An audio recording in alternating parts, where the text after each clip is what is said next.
Forward and Out has been made possible by the generous support of the following.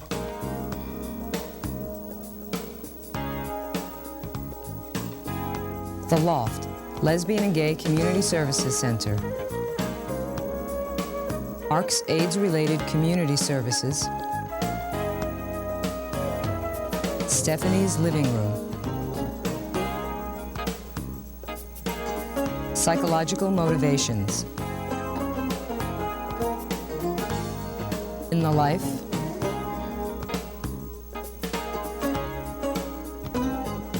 The Coven Cafe. Carol Halbert, Licensed Associate Broker. Bars Club Cafe. The Color Group. Mary Elizabeth Edelman Photography.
Sandra Gonzalez, and welcome to Forward and Out.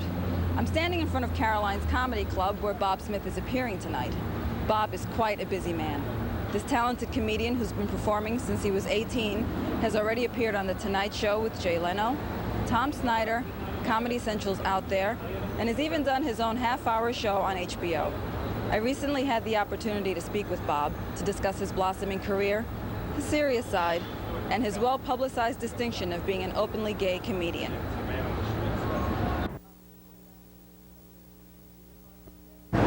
Just going back to the HBO special a minute, is it hard preparing material for a 30-minute show? Well, it was about 30 minutes, wasn't it? Yeah, it was like 27 minutes. Yeah. They actually taped about 40 minutes, and then they edit it down.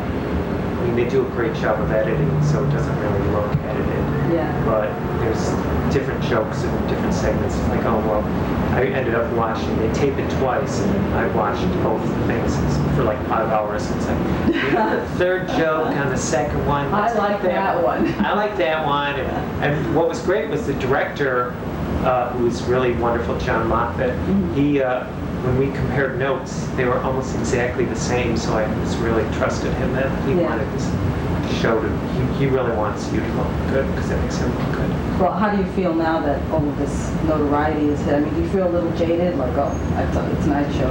No, I'm totally thrilled and starstruck. Well, it's nice. Now, how much of a measure of success is it for you personally to have appeared on The Tonight Show and to have an HBO special? No, it's always been a goal of mine to do The Tonight Show. I think every comic is. I was really thrilled that, you know, that it ended up with me. And I've always wanted to do an HBO special. I mean, it's any stand-up comic's dream to do that. Yeah. But what's good is that, you know, I always feel like, well, I could do a little better, and why don't I talk about that? You know, I'm always on to the next thing.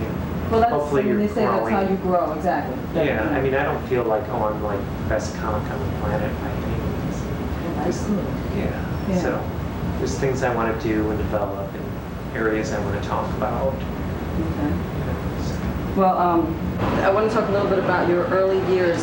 Just reading the background on you, which is pretty extensive, there's a lot there about growing up Catholic and just growing up in Buffalo.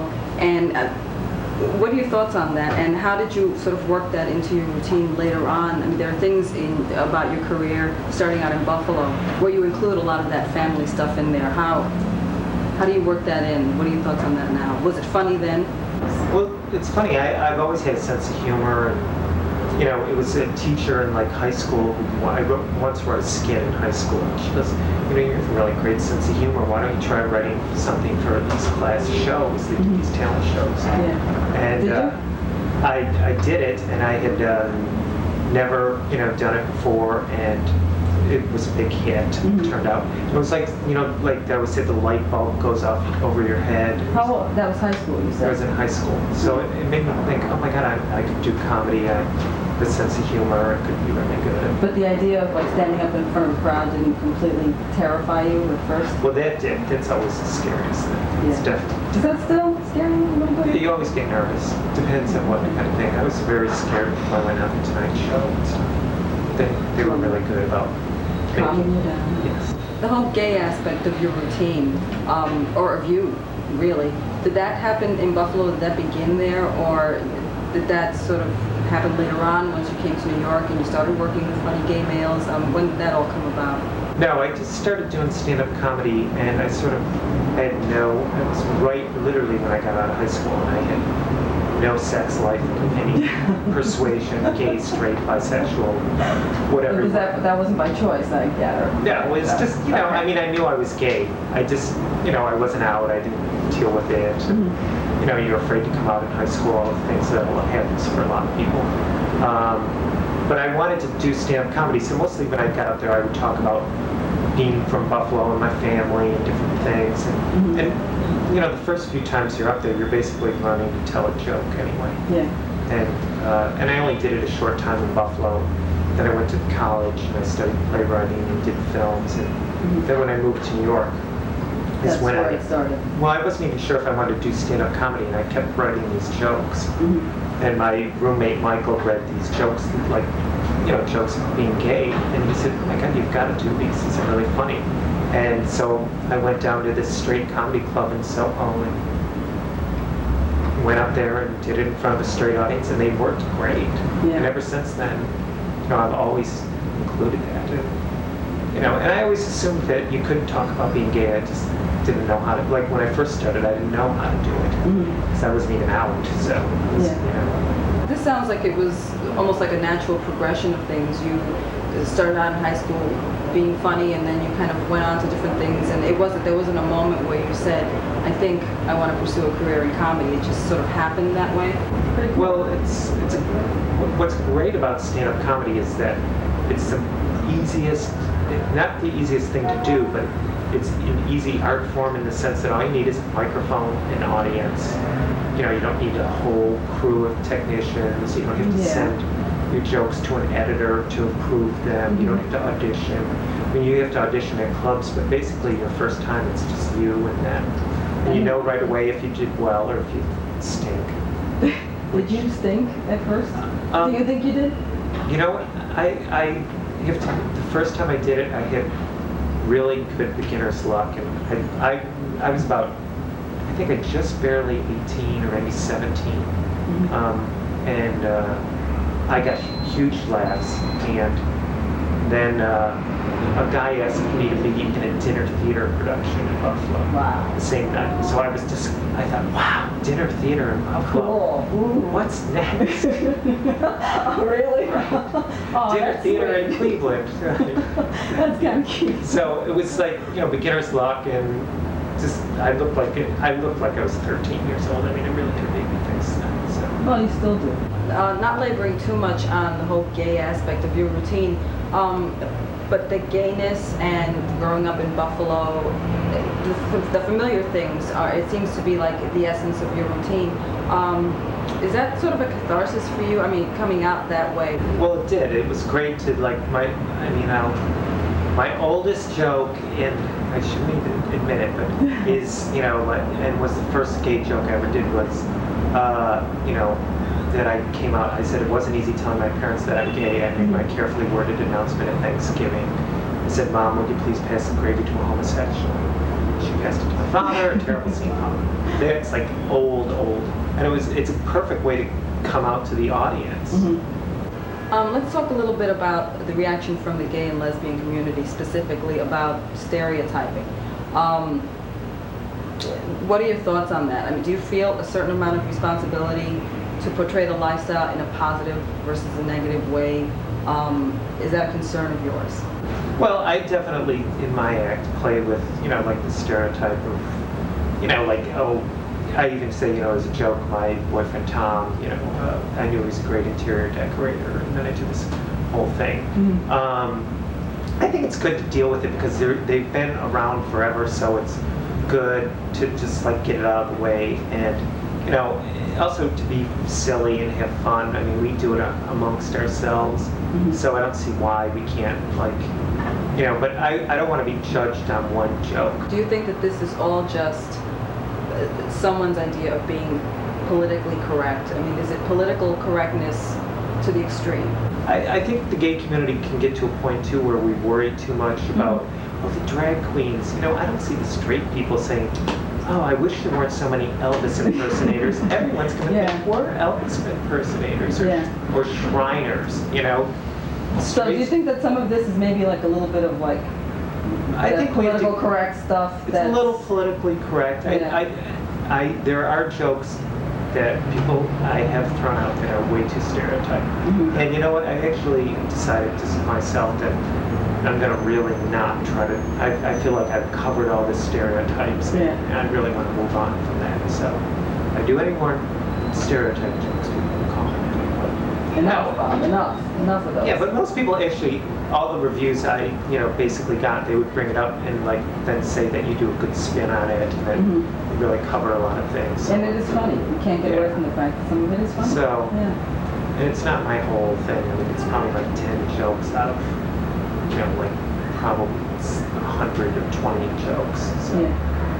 Did you have any mentors then, or anyone that you thought was particularly funny and that, who influenced you in a way? I would listen to Woody Allen, his stand-up comedy albums that are brilliant. And then anything Lily Tomlin did, I would listen to all her comedy albums back then. And Steve Martin, and Lily Tomlin especially, like her one-liners and the shows and stuff. Now, I did tell a story, and I don't know if you're going to show this clip, but this was totally true. I called home and said, I'm doing the Tonight Show, I'm doing HBO, and they know I'm gay, they've known for years. They've met my boyfriend Tom and stuff. But I said, this means everyone's going to know I'm gay now. Are you and Dad okay about that? And my mother, no lie, goes, well, your father and I talked about it, and we thought there's a lot of people named Bob Smith. Who's going to know? Which was so hilarious. I just burst out laughing. So you use Mom as a source of some of your material, too, then? You just take it from everywhere, then? She knows that. Actually, she complained that I didn't.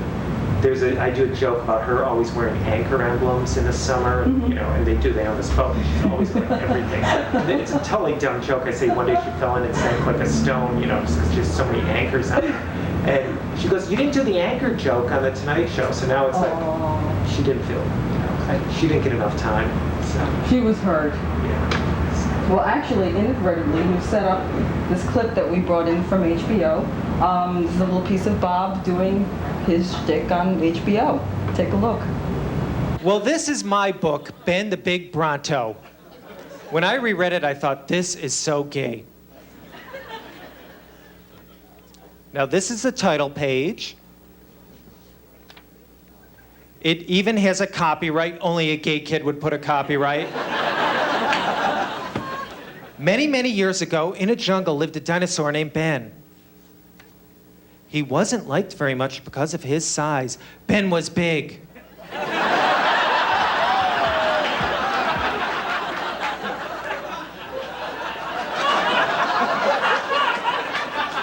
Big's even underlined. Ben was too big to play tag and too big to swim. He had nothing to do. One day, a little dinosaur came to him and said, "Hi, my name is Tom. What's your name?"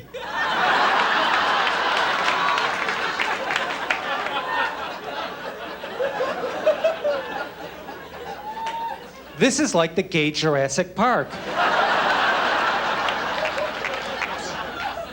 "My name is Ben. Wanna be friends?" Tom asked. "Let's go for a walk," he replied. "Let's go for a walk," he replied. Do you think at that point they would have rushed me to the school psychologist?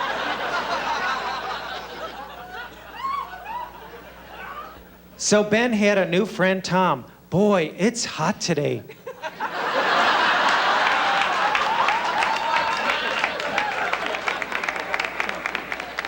Do you want to go to the river, Ben? Tom asked.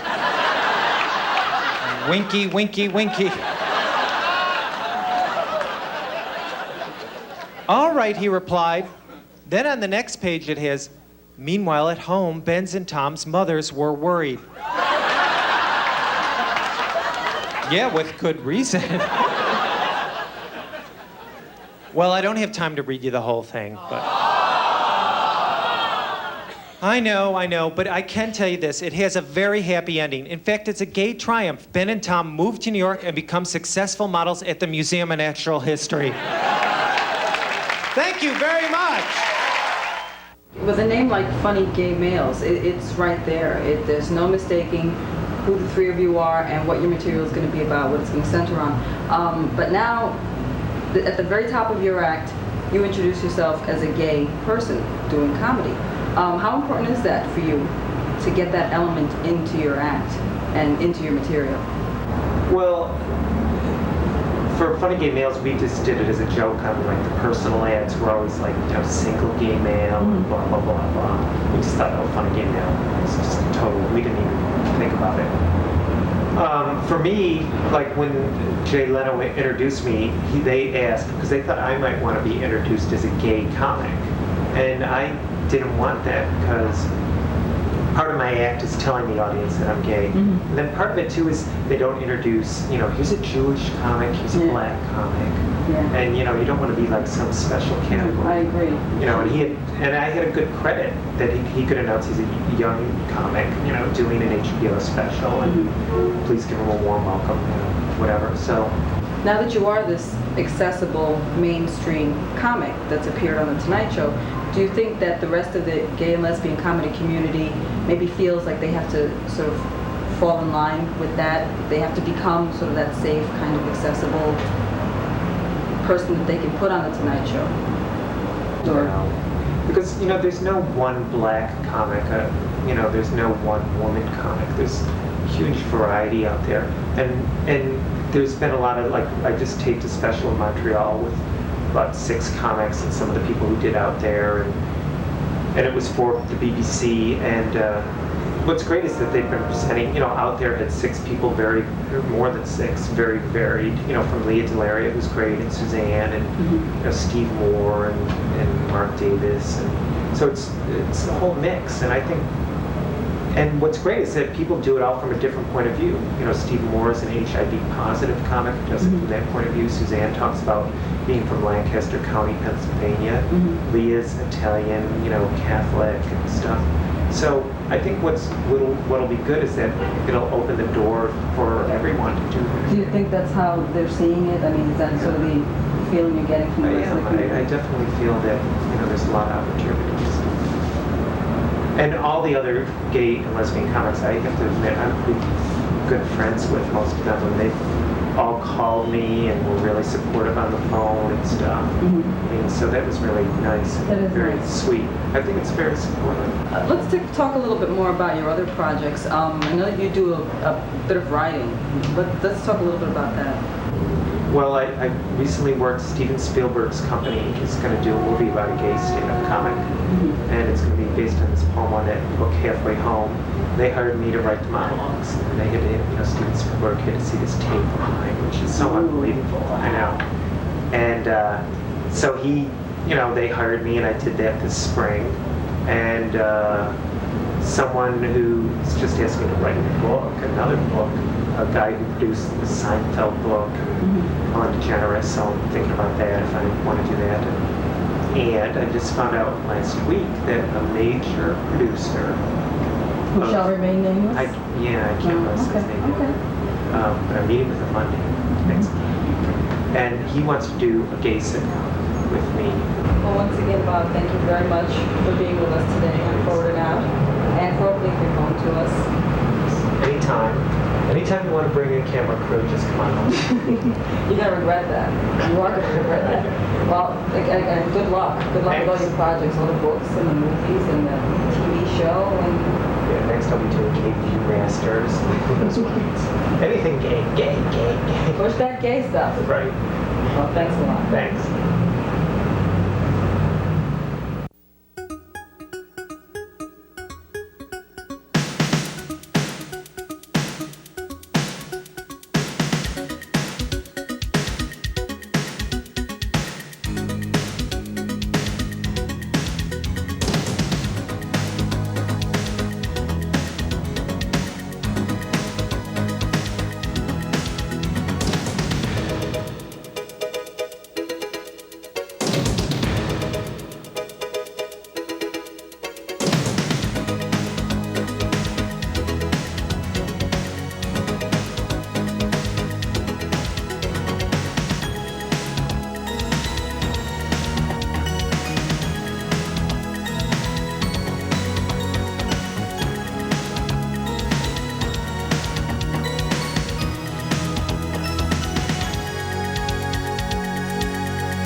Your local Gay and Lesbian Community Services Center is a place to connect and get involved.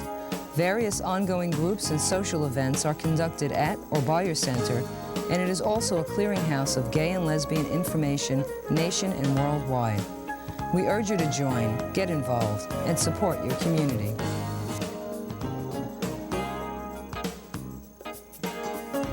If you need information about HIV and AIDS, ARCS, AIDS-related community services, offers counseling, support groups, referrals, educational forums, and much more. Call the ARCS AIDS line at 914-992-1442. ARCS is here to help.